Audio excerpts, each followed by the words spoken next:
এই যে আমগো কিরণ ভাই, আসসালামু আলাইকুম। ওয়ালাইকুম কি অবস্থা ভাই, ভালো আছেন? হ্যাঁ ইনশাল্লাহ ভালো। কি অবস্থা পানির? পানি অনেক পানি, মানুষের বাড়িঘর ডুবে গেছে, গরু টরু লই বড় মুসিবত আছি। হ্যাঁ, এই যে আমগো বাড়ির একজন শ্রদ্ধেয় আমগো বড় ভাই, উনি বলতেছিল ওনার গরু আছে, তো ওনার গরু এখানে রাখছেন না?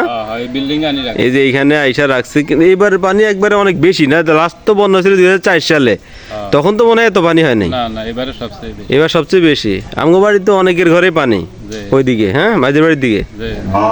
ওনারা তো মনে হয় অন্যান্য ঘরে উঠে গেছে না? হ্যাঁ হ্যাঁ, অনেকের ঘরে উঠে গেছে, অনেকের ঘর বাসা বাড়ি তুই আরেক জায়গায় গেছে।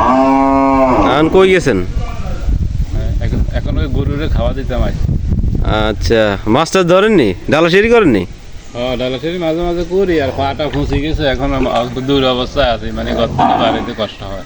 তাহলে ডালাশিরি করে, মানছে তো শুধু ডালাশিরি করে, মাছ পায় অনেক, হ্যাঁ শুনলাম। এখন কোন দিকে যাইতেছেন? বাড়িতে? না, এখন ওই গরু নিয়ে আমার কি বাড়ি। আচ্ছা, হ্যাঁ কিরে, হ্যাঁ আইতেছি, দাঁড়া।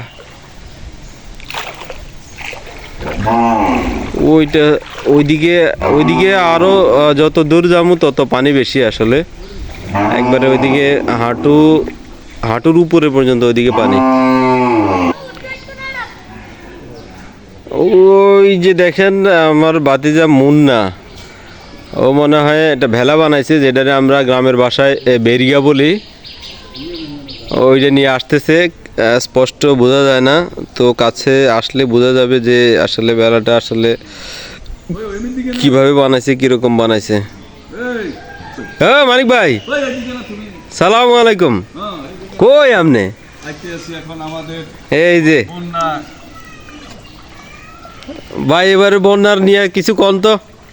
না, এবার দেশে যে বন্যার পরিস্থিতি সর্বদিকে, হ্যাঁ আমরা বন্যা খুব অবহেলিত আছি, ক্ষতিগ্রস্ত আছি।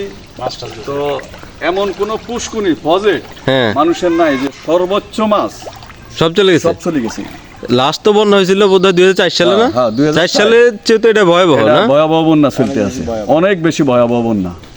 যাই হোক, এখন তো আসলে সবই আল্লাহর হুকুমে হয়। এখন কিছু উপর আল্লাহর ইচ্ছা। তো অবশ্যই। এখন আবার আল্লাহর রহমতে এই কয়েকদিন দেখা যায় আবহাওয়ার খুবই ভালো। আচ্ছা, তো আল্লাহ সামনের দিকে এইভাবে সবাই এখন কি ভালো পানি রাখে। টানতে শুরু করবে? হ্যাঁ, পানি টানতে আছে ইনশাল্লাহ আল্লাহর রহমতে। আচ্ছা। আমরা আশা করি আল্লাহর রহমতে যদি এবার পানির টানো থাকে আর আল্লাহ যদি রহমত করে, ইনশাল্লাহ দেশবাসী মোটামুটি আমাদের চাঁদপুরবাসী ভালো থাকবে ইনশাআল্লাহ। ইনশাল্লাহ। এর মাঝে যে ডালাশিরি করে মাছ পাইতেছে, আপনি ডালাশিরি করেন না? না বাইরে তো ওইদিকে কোনো ইয়ে নাই। ওইদিকে ইন্টারেস্ট নেই বাবা, তো কোনো interest নাই। এক্সপার্টও না নাকি? হ্যাঁ, আরে কি কর মাঝে। আমার ফুফারা প্রচুর মাছ চলে গেছে কিন্তু। হ্যাঁ এটা জানি। হ্যাঁ। উনি হচ্ছে আমাদের আরেক বড়, আমাদের বাড়ির সম্মানিত বড় ভাই মহসিন ভাই। ওনারও প্রজেক্ট আছে, আমাদের কয়েকটা প্রজেক্ট আছে, ওনার অলমোস্ট সব মাছই চলে গেছে নাকি ভাই? হ্যাঁ মানে 75% গেছে। 75% ওনার মাছ চলে গেছে। যাই হোক, এখন আল্লাহর কাছে আসলে তো দোয়া করা ছাড়া কিছু হ্যাঁ। করার নাই নাকি? হ্যাঁ, এটাই আমাদের আর দোয়া করার। এরপরও আমাদের মাছ গেছে, তাতে কোনো দুঃখ নাই। আমাদের দেশবাসী চাঁদপুরবাসী যেন এরপর আল্লাহ যেন ভালো রাখে, সুস্থতা রাখে, এটাই আমরা সর্বোচ্চ অবশ্যই কামনা করি আর কি। ইনশাআল্লাহ।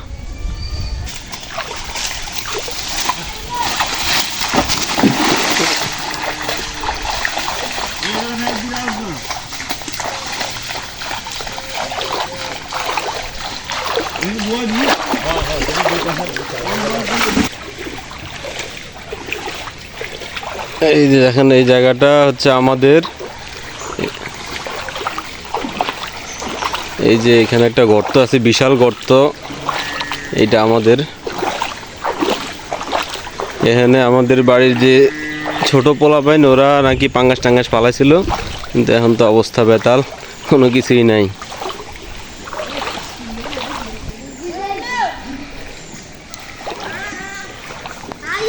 এগুলা আমাদের বাড়ির এক্সটেনশন, মানে এরা এখানে অনেকগুলো ঘর আছে, এগুলো আমাদের বাড়িরই অংশ। এই যে এই ঘরটা আমার একটা ভাতিজার ঘর, ইব্রাহিম। ওদের এখনো দেরি আছে, ওদের ঘরে পানি উঠতে এখনো 1 বিঘার বেশি আছে। মুন্না এদিকে নিয়ে আয়, এদিকে নিয়ে আয়। কই তুই?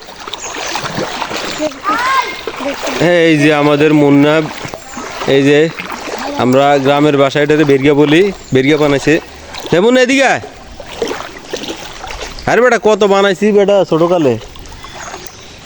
এটা দিয়ে ভালো করে বানাস নাই? আরে ভাই এটা বাসে না। এই এই ভাসে না? দেখেন তারা বেরিয়া বানায় মজা করতেছে।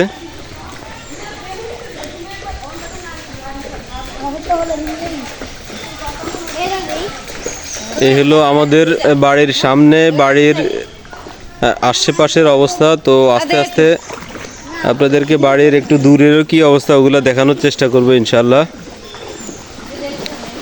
যে এই বিল্ডিংটাতে পানি অনেক ঢুকে গেছে, পানির কারণে এনারা বোধ হয় নিচতলা থেকে দোতলায় চলে গেছে। এই বিল্ডিং অনেক পানি।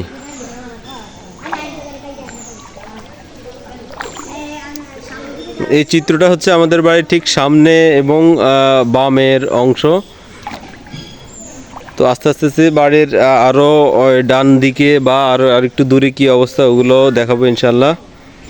আল্লাহ হাফেজ।